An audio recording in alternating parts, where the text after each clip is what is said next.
We need it. Oxygen. It's why we breathe.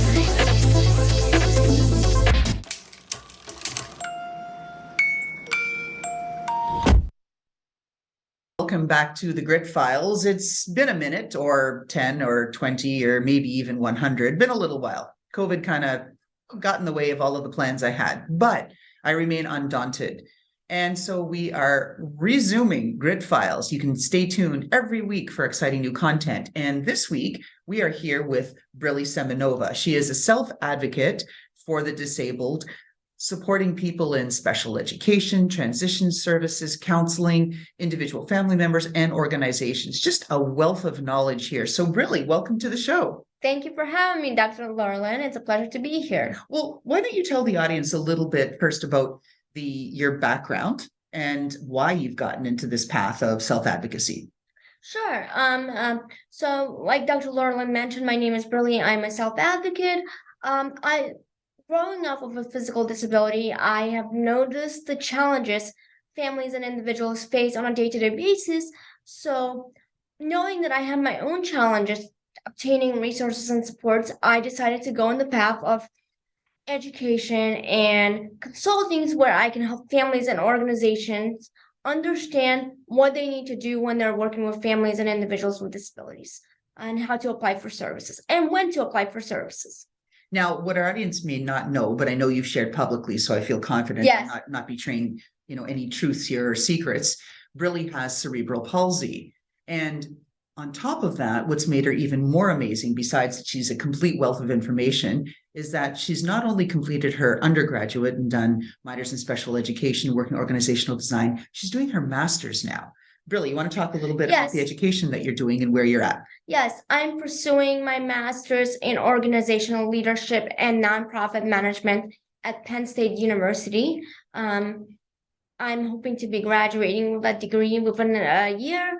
And upon my graduation, I'm looking to work with organizations that serve individuals with disabilities and help those organizations streamline and be better communicative with individuals with disabilities. So it's all about teaching people what they need to know, because I've known, like in our journey that we've had together, so many people, I mean, myself included, don't know what we don't know. So how do you get people up to speed and say, hey, this is some information you're considering hiring a person with a disability? This is what you need to know. Or, hey, you are a person or a family supporting a child with a disability. This is what you need to know. How do you get all your information and get that information over to people? So I do it in several different ways. One, I can do it a one-on-one session with the individual, or I can hold webinars for organizations and identify what is it that they want to know first. Do they want to know the accommodation portion, or do they want to know how to employ someone with a disability, how to hold interview sessions? So it's really what the organization is looking for. And then I would identify the webinars to those areas. Now, one of the things I think that really needs a shout out here is you're at Penn State University, and I've personally worked with some of Brilly's professors, particularly Dr. Eric Bergstrom, Dr. William Rothwell. These are luminaries in their field of organizational design and development. I mean, you can Google them, and I don't even know how many books come up, but a lot. Yes. Right, a lot. Several books that they have written. That's right. And with these books that are all coming up that you see, they've got this deep expertise in knowing how to bring organizations together. Let's talk about Penn State and how accommodating that you've been or that they've been to your needs. Let's talk about that, because they really deserve a shout out. Yes, big shout out to the individuals in the all individuals, but specifically the individuals in the master's program, Dr. Wes Donahue, Dr. Eric Bergstrom, who's taken the lead in assisting me in any way that possible when it comes to accommodations at any given time of the day, whether it's me calling them or emailing them, setting up one-on-one calls with them, explaining what I need, helping me understand the materials in a way where it's more accommodating with my technology. I depend on technology to help me write. So those professors are not just the professors, but they're professors who really care about you. Oh, genuinely, like Yeah. I've seen it. I've seen emails coming from them 11 o'clock at night, 12 midnight, 1 in the morning. They're like, okay, Brilly, I know the assignment that we have for you. Your technology can't process it because she relies on voice technology and voice to text, like dictation, right? Yes. And she's got this evil software named Dragon, which just we make jokes about because it's really hard to use. It could be that it's there, but it could be very challenging because it picks up very different voices at any given time. It's very sensitive. And what it doesn't do, Dragon's not a very good speller, I've noticed. Yes. Yes. So you have to be very patient and persistent.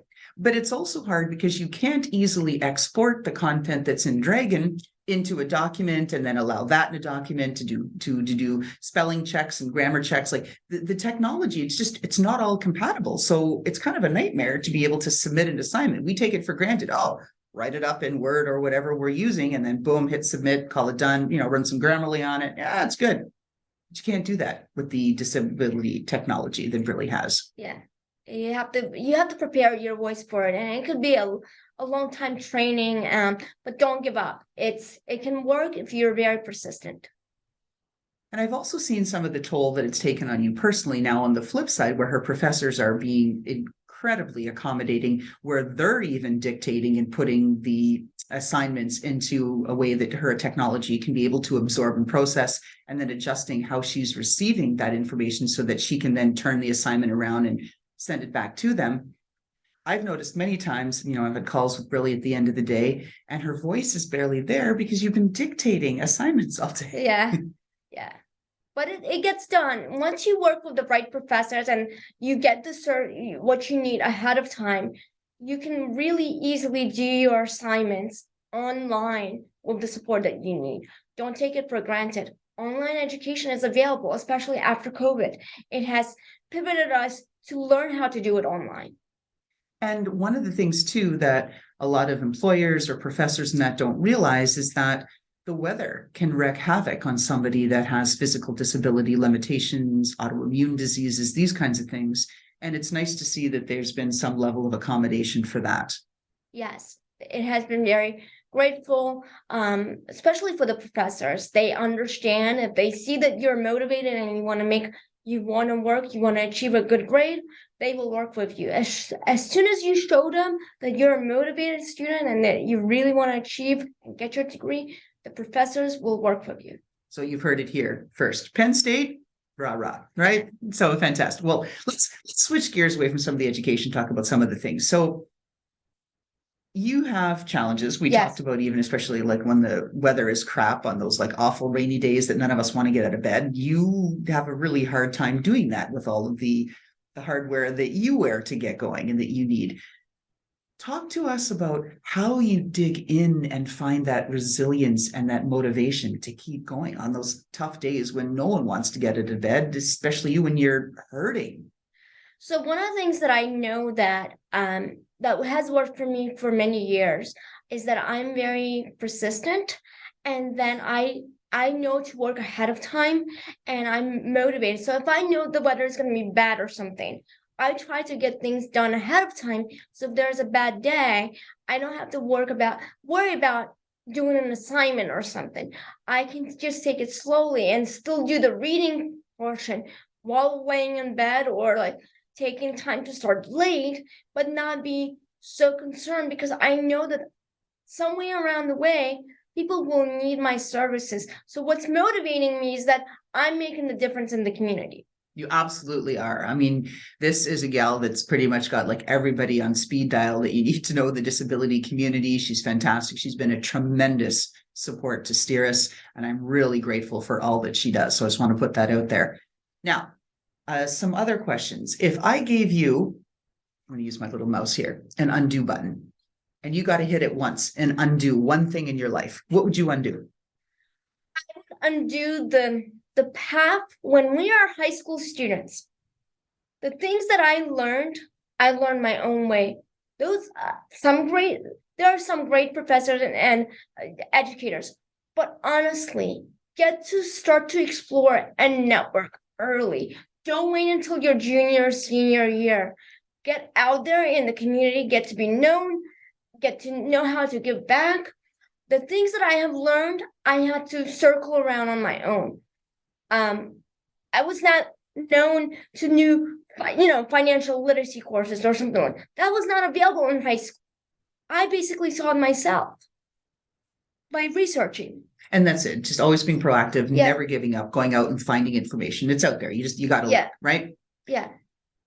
Okay, so that's great. Now, if we took that advice and sort of flipped it around, that's what you're looking back and you'd want to undo. If you wanted to give advice to anyone out there, be it the organizations who are looking to hire people with disabilities, or to other folks with disabilities, or people without disabilities, whomever you want to project your advice to, what do you want to say? Sure. And I'll keep this general.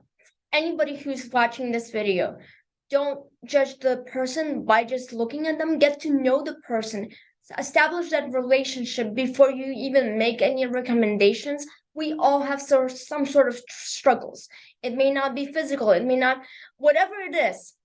Get to know the individual. Establish that relationship. Feel comfortable asking questions, because by you not asking questions, you may not know what to do to help them, or you may not even realize that you're hurting them because you don't know what they're going through on a day-to-day basis. Now, our last question to bring this home, we always ask every guest on the Grit Files, if there was a pair of shoes that either they had in their closet or they could design that represents their personality. Like mine, of course, would have glitter everywhere, and it would, a glitter bomb, right? I mean, that's just me. Tell us about your personality pairs of shoes. I am the type of person that's always outgoing, friendly, positive. So I would make it a more positive environment, happy, where if someone's having a bad day, this would brighten their day.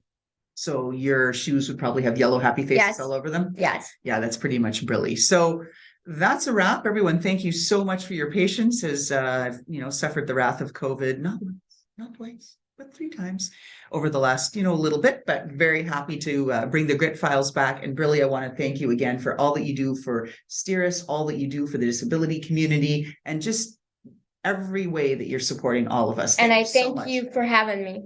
She's also supporting Helpopedia, which is the nonprofit that we've co-founded with Phil Vetrano and a whole bunch of amazing other people.